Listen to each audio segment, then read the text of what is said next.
जय हिंद साथियों। आज का वीडियो मेरे बारे में पूरा डिटेल रहेगा, आप ध्यान से सुनिएगा और थोड़ा सा मोटिवेट पॉइंट पर आप लीजिएगा। ऐसा मत लीजिएगा आपके सर के बारे में तारीफ कर रहे हैं। जो भी घटना हुई है वो मैं आपको सामने पेश करूंगा और माँ की कसम है जो भी बताऊंगा, जो रियल लाइफ है मेरी, उसी के बारे में आपको मैं डिटेल बताऊंगा। देखिए, आर्थिक स्थिति स्टार्टिंग से बहुत ज़्यादा आपका कमज़ोर था, तो हमने ये सोचा कि चलो यार गवर्नमेंट स्कूल, क्योंकि पापा क्या सोचेंगे, आर्थिक स्थिति अगर कमजोर है तो गवर्नमेंट स्कूल में। तो मैं 1 से लगाकर 8वीं क्लास तक गवर्नमेंट स्कूल में पढ़ा। उसके बाद मैं सोचा कि अब प्राइवेट स्कूल में, भाई प्राइवेट स्कूल में अगर पढ़ना है तो पैसा होना अनिवार्य है। तो मैंने क्या करा, वहाँ से ही गर्मी की जो आपकी छुट्टियाँ रहती हैं, आप भी जानते हैं 8वीं क्लास मतलब 5 साल में एडमिशन होता है, 8 इधर हो गई, 13 साल की उम्र थी। 13 साल की उम्र में मैंने जैसे गर्मी की आपकी छुट्टियां शुरू होती हैं, मैंने कपड़े की दुकान पर काम करना शुरू कर दिया। कपड़े की दुकान पे मैंने काम करा, 3 महीने काम करा, वहाँ से केवल 6,000 रुपये आए, तो केवल 2,000 रुपये पर मंथ के अकॉर्डिंग दिया जाता है। तो उसमें से मैंने साइकिल खरीद ली। आप भी जानते हैं गाँव में जो सफ़र होता है वो कहीं ना कहीं पहले साइकिलों से होता था। मैंने साइकिल खरीद ली। मेरा जो गाँव है उससे 5 किलोमीटर दूर मैं काम के लिए जाता था, तो डेली इधर से मैं साइकिल से जाता था, साइकिल से आना होता था। जैसे गर्मी की छुट्टियों में काम करा, इससे कुछ पैसा वगैरह आ गया और पैसा वगैरह से मैंने वहाँ पर स्कूल में स्टार्टिंग में एडमिशन के लिए पैसे दे दिए, बाकी साइकिल हो गई आने जाने के लिए।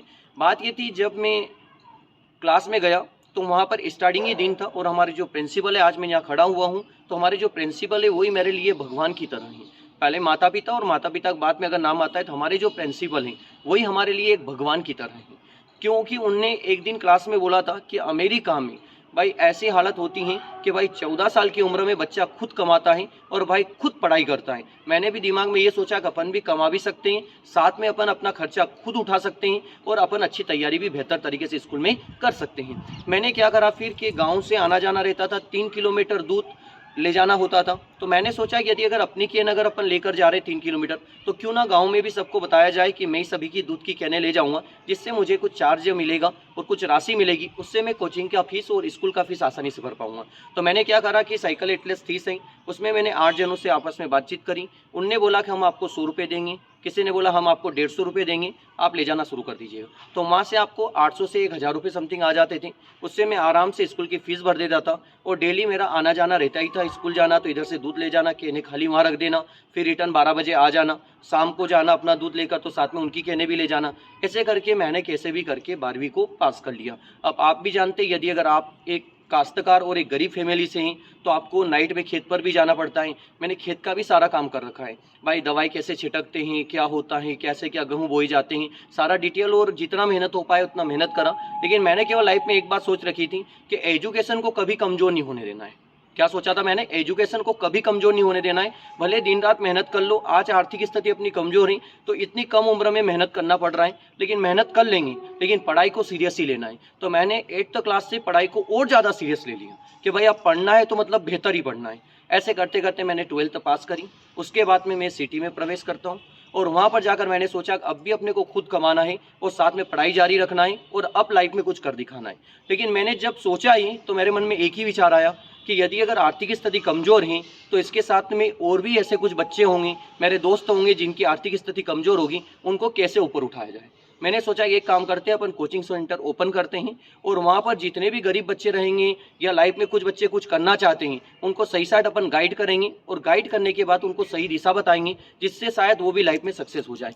धीरे धीरे धीरे धीरे ऐसे क्रम चलता गया, बच्चे ऐड होते गए और उनमें लाइफ में काफ़ी अच्छे सक्सेस भी हो गए और उसके बाद में आपके सक्सेस का शानदार तरीके से फिर बेहतर प्रदर्शन शुरू हुआ।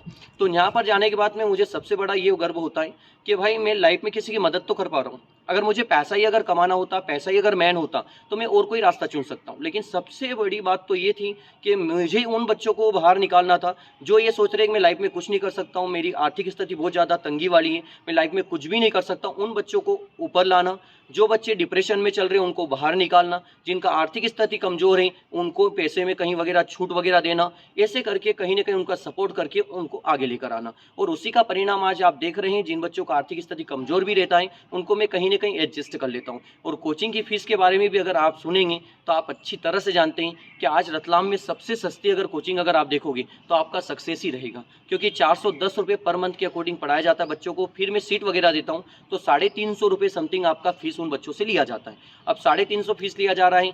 स्टाफ में आपके टीचर कुल मिलाकर मैनेजमेंट वाले 5 को सैलरी दिया जाता है, 2 कोचिंग आपका सेंटर है, तो कुल मिलाकर यहाँ पर खर्चा भी काफ़ी हद तक बचत कोई ज़्यादा नहीं होता है। लेकिन मुझे सबसे ज़्यादा खुशी इस बात की होती है कि जो बच्चा लाइफ में कुछ करना चाहता है वो सही दिशा में अच्छी खासी मेहनत कर रहा है और वो कहीं ना कहीं लाइफ में सक्सेस हो जाएगा। क्योंकि हमारे कहीं ना कहीं इलाके में या कहीं भी हमारे रिश्तेदारी में जाते हैं तो कहीं ना कहीं ऐसा लगता है, वो बोलता है मेरा तो वहाँ पर वो पुलिस वाला परिचित है, वो बोले मेरा रेलवे में परिचित है। तो मैंने दिमाग के अंदर एक ही ठान रखा था कि लाइफ में कुछ ऐसा कर दिखाना है कि मैं भी ये बोल पाऊँ कि वो पुलिस वाला बंदा जो खड़ा हुआ है वो मेरा स्टूडेंट है, वो वहाँ पर रेलवे में जो खड़ा है वो मेरा स्टूडेंट है।